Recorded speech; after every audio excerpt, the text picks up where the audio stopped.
Halo guys, Assalamualaikum warahmatullahi wabarakatuh. Ketemu lagi barengan aku Caca. Terima kasih untuk kalian yang sudah klik channel ini. Aku doakan semoga kalian selalu sehat, panjang umur, dan berlimpah rezekinya. Kali ini Caca akan menceritakan alur dari film yang berjudul The Prison. Adalah film action Korea Selatan yang disutradarai oleh Hyuna dan diperankan oleh Han Suk Kyu dan Kim Rae-won. Udah siap nih nonton keseruan filmnya? Film ini yang pasti bakalan memacu adrenalin kalian. So, pantengin terus ya, jangan kemana-mana. Film ini menceritakan tentang seorang polisi bernama Song Yoo-gun yang diperankan oleh Kim Rae-won yang masuk penjara dengan tuduhan suap dan penghancuran barang bukti. Di penjara, ia juga mengungkap kasus kematian kakaknya yang dilakukan oleh seorang narapidana yang berkuasa bak seorang raja yang bernama Jung Iko yang diperankan oleh Han Suk Kyu. Di mana dengan kekuasaannya itu, Jung Iko mampu mengendalikan seluruh perangkat hukum di Korea Selatan. Jadi, mampukah Song Yoo-gun mengungkapnya? Langsung aja kuy nonton bareng aku. Di awal film diperlihatkan seorang tua bernama Jang Min Gi-si, direktur keuangan Womeong Group, ditemukan mati karena overdosis. Ia sudah lama menjadi buronan pemerintah Korea. Kini kasusnya pun harus dihentikan. Dia telah menyelewengkan dana perusahaan puluhan miliar dolar. Di rumah tahanan, hari itu kedatangan warga baru. Mereka baru saja dipindahkan dari Cipinang. Tahanan hukuman mati ditandai dengan warna merah di bajunya. Sedangkan yang warna kuning artinya tahanan yang harus diwaspadai. Kedatangan warga baru tersebut disambut oleh para warga lama. Rupanya Song Yoo-gun, atau kita panggil saja Song ya, tak terima dengan sambutan sini salah satu warga tersebut. Hingga dia pun meludah ke orang tersebut dan dengan segera kerusuhan pun terjadi. Petugas dengan segera membubarkan tawuran tersebut. Tapi pada malam harinya, Song ini ditangkap dan dipukuli oleh salah satu kelompok geng di penjara pimpinan Changgil, atau kita panggil saja Chang ya. Tidak hanya itu, dia juga dikencingi oleh Chang. Namun Song akhirnya punya kesempatan ngelawan untuk gigit kupingnya si Chang. Dan karena teriakan Chang yang kenceng, Song akhirnya dibawalah oleh petugas untuk menghadap kepala sipir yang bernama Pak Kang. Nama panjangnya adalah Yuyu Kang Kang. Di sana, Song meminta kepada Pak Kang untuk dipindahkan ke sel tahanan lain. Namun, bagai keluar kandang macan, masuk kandang buaya. Ternyata, Song dipindahkan ke sel yang lain di bawah pimpinan geng Jung Iko. Kita panggil saja Iko ya. Iko ini adalah raja di penjara itu. Tak ada yang berani dengannya. Bahkan Pak Kang juga takut dengan Iko. Di sana, Song yang masih sombong akhirnya menyerah juga. Bahkan sampai kencing di celana. Karena tangan kanannya ini mau digergaji, dia berjanji kepada Iko untuk patuh kepadanya dan dia pun akhirnya dibebaskan.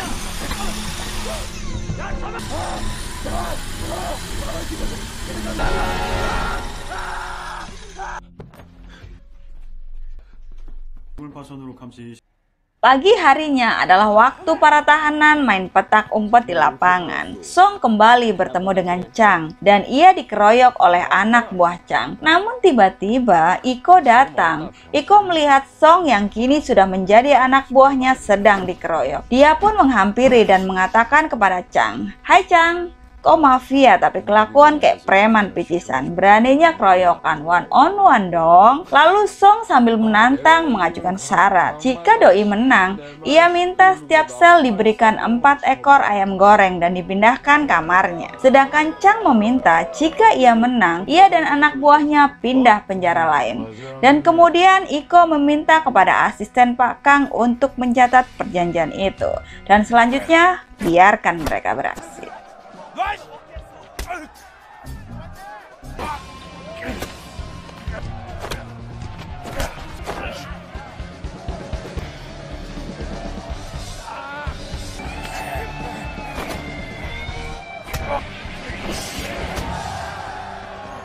Dan Song pun berhasil memenangkannya. Yeay, makan ayam goyeng. Tak lama kemudian, Song dipindahkan ke ruangan sesuai permintaannya, yaitu ruangan 84 tempat Iko dan gengnya. Di penjara itu, anak buah Iko tampak sangat menikmati hidupnya. Ada yang memakai masker, belajar, santuy, pokoknya enak tenan rek, koyo di apartemen. Dan kalau kalian inget sama muka-muka orang itu adalah yang tadi mengeksekusi mati Direktur Jang Min di awal.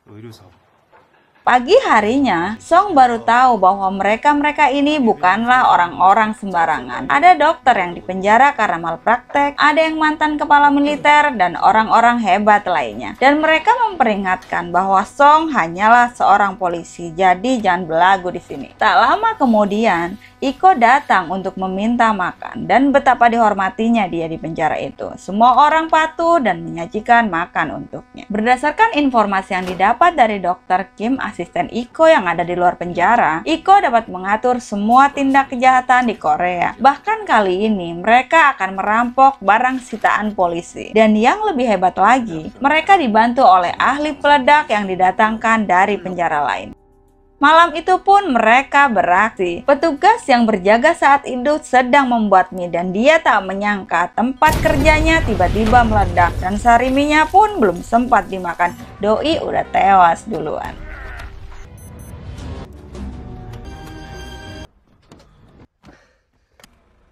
Setelah mendapatkan barang rampokannya, tanpa pernah mereka sangka ternyata salah satu dari mereka berkhianat dan melarikan diri di tengah perjalanan. Pak Kang yang mendapat laporan itu sangat marah dan menampar asistennya. Dia minta semua harus segera dibereskan. Tapi belum selesai dia dengan kepusingannya. Tiba-tiba Direktur Penjara Korea datang untuk melakukan inspeksi. Pak Kang pun menjadi kalang kabut. Direktur itu sudah mencium aroma kebusukan di penjara itu. Hingga sampailah Pak Direktur ini di sebuah taman bermain yang dibuat oleh Iko. Dia pun memeriksa taman itu. Namun tiba-tiba Iko keluar. Rupanya Pak Direktur masih mengenali Iko dengan baik. Ia masih ingat Iko pernah dipenjara di Nusa Kambangan. Tapi kok tiba-tiba ada di situ? Bahkan Iko ini sekarang sangat sombong. Ia tak mau patuh pada perintah Pak Direktur. Sehingga Pak Direktur marah dan akan memukulnya. Tapi Iko melawan dengan menangkap pentungannya. Bahkan ia siap menusuk Pak Direktur dengan gunting taman. Namun tiba-tiba Song membuat keributan dengan ngata-ngatain Pak Direktur. Alhasil ia pun ditangkap. Rupanya aksi Song itu menarik perhatian Iko. Ia lebih berani daripada anak buahnya yang lain. Dan ia pun berterima kasih dengan mengajak makan ikan di luar penjara.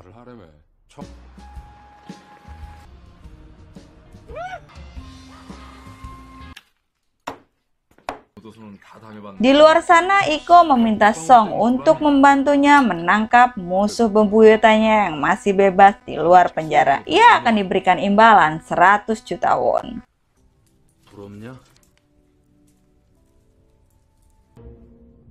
Setelah mencari kesana kemari, akhirnya orang itu pun tertangkap dan akhirnya hukum gantung menantinya.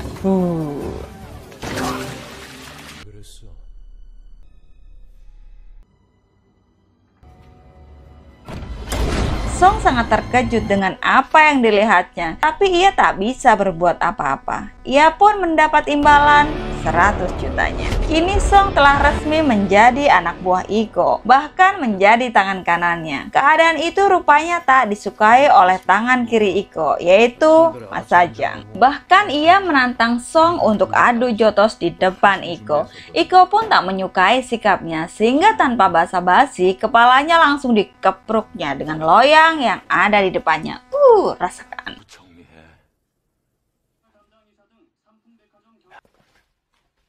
Rupanya, Ma Sajang ini adalah teman lama dari Chang, bos gangster sebelah. Dia pun berencana untuk menyingkirkan Iko dan mengatur rencana jahat dengan Chang. Di sisi lain, saat itu Song sedang bersih-bersih di depan ruangan kepala sipir Pak Kang. Dan dia melihat ada lemari rahasia. Saat Pak Kang pergi, dia pun tak melewatkan kesempatan untuk masuk dan mencari tahu isi lemari itu. Dan benar saja, dia pun menemukan sebuah kaset rekaman permufakatan jahat Pak Kang untuk membunuh kakaknya Song Yong-seol. Song Yong-seol adalah seorang jurnalis yang terkenal. Ia sudah mengendus kebusukan penjara itu. Namun tiba-tiba Pak Kang datang. Song pun segera berpura-pura sedang bersih-bersih. Hampir saja ia ketahuan. Rupanya Song sudah bekerja sama dengan salah seorang anak buah Pak Kang. Dan saat digeledah, untungnya Song sudah mempersiapkan uang suapnya. Hari itu Dr. Kim mengirimkan 1 kontainer bantuan sembako untuk penjara. Dan ternyata itu adalah kedok saja untuk menyelundupkan tepung tapioka. Dan di saat itulah pemberontakan Mas Sajang dimulai. Tapi lagi-lagi Iko menunjukkan keiblisannya. Ia mencongkel matanya dengan sendok. Aduh, Gils ini Gils. Melihat itu, Chang pun menjadi ciper. Tapi itu hanya pura-pura. Saat Iko lengah, ia menusuknya dari belakang. Iko pun kini tak berdaya. Namun tiba-tiba Song datang bak pahlawan dan menyelamatkannya. Sendirian ia melawan Chang dan anak buahnya. Hampir saja Song kalah. Namun tiba-tiba Pak Kang datang bersama anak buahnya. Hingga Song dan Iko akhirnya selamat. Song pun teringat bagaimana kakaknya Song Yong-seol mati. Itu dibuat seolah-olah kecelakaan, sama kayak kejadian direktur yang tadi mati guys. Si direktur Jang Min-gi, kalau dia kan dibikin kayak overdosis. Nah kalau kakaknya si Song ini dibikin seolah-olah doi kecelakaan. Tapi Song tak percaya. Ia ingat apa yang dikatakan kakaknya sebelum kejadian. Ia pun meminta izin kepada atasannya untuk masuk ke dalam penjara itu. Ia ingin menyelidiki sendiri kasus itu secara langsung. Ia ingin tahu siapa dan bagaimana mereka melakukan aksi kejahatannya yang terorganisir itu.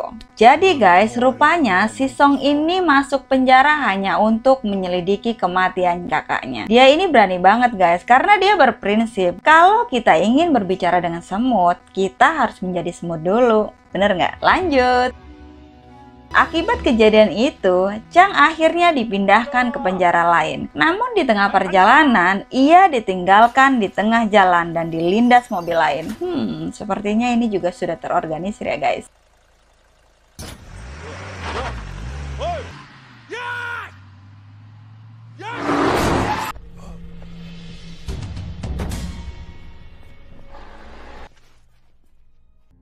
Sementara itu, kini Iko mengumpulkan semua anak buahnya. Ia hendak menghukum Mas Sajang. Namun ia ingin anak buahnya yang membunuh Mas Sajang. Tak ada yang berani melakukannya. Sehingga ia pun menyuruh Song dan akhirnya dengan terpaksa ia memotong tangan Mas Sajang. Mereka akan melakukan transaksi narkoba di pabrik peleburan baja angsan. Song segera menelpon atasannya. Ia memberitahukan rencana itu, tapi ia ketahuan oleh Iko. Polisi pun berbondong-bondong menyergap pabrik itu. Tapi rupanya Dr. Kim sangat cerdik. Mereka telah memindahkan lokasinya sehingga para polisi itu pulang dengan tangan hampa. Bahkan kini atasan Iko juga ditangkap. Iko ternyata membawa Song ke suatu tempat penghancuran logam. Ia telah menangkap Pak Direktur. Kini Iko mengancam Song untuk mengakui bahwa dia adalah mata-mata atau atasannya akan bernasib sama seperti Pak Direktur. Ia juga menceritakan kepada Song tentang pembunuhan Song Yong-seol kakaknya.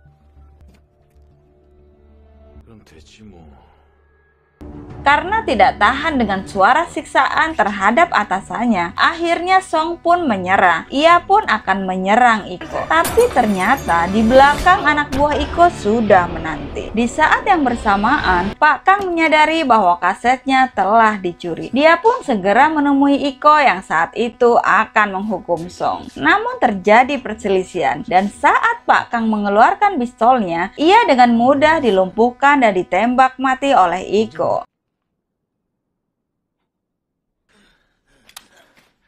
뭘 자꾸 끝내자.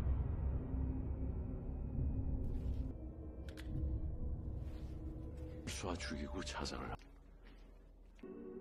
Sementara Song akan digantung dengan tuduhan bunuh diri karena telah membunuh sipir. Namun ternyata seseorang membantunya dengan mematikan lampu. Keadaan pun menjadi tak terkendali. Song segera membakar lapas itu dan para polisi berdatangan. Keadaan pun menjadi sangat kacau. Iko belum tahu apa yang terjadi. Hingga tiba-tiba Song memberondongnya dengan peluru di depan kakinya. Song kemudian menantang Iko untuk duel one-on-one. Dan dengan membawa linggis, Iko melayani tantangannya. Hampir saja Song membunuh Iko dengan linggisnya. Tapi ia tak melakukannya, karena ia tahu bahwa ia masih seorang polisi yang menyamar. Dan tiba-tiba, Iko merebut linggisnya dan para sniper pun segera memberondongnya dengan peluru.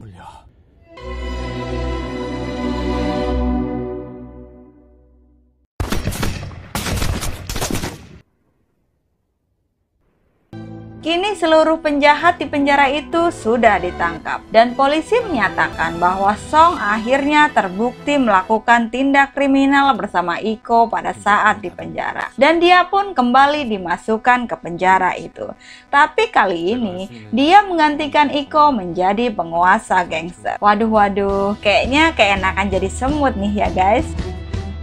Dan film pun selesai. Oke guys, itu tadi alur cerita dari film yang berjudul The Prison. Seru banget kan? Semoga teman-teman semua terhibur ya. Dan jika teman-teman suka dengan film-film yang ada di channel ini, aku minta bantuannya untuk subscribe, like, dan nyalakan loncengnya ya. Sampai ketemu di video aku selanjutnya. Wassalamualaikum warahmatullahi wabarakatuh.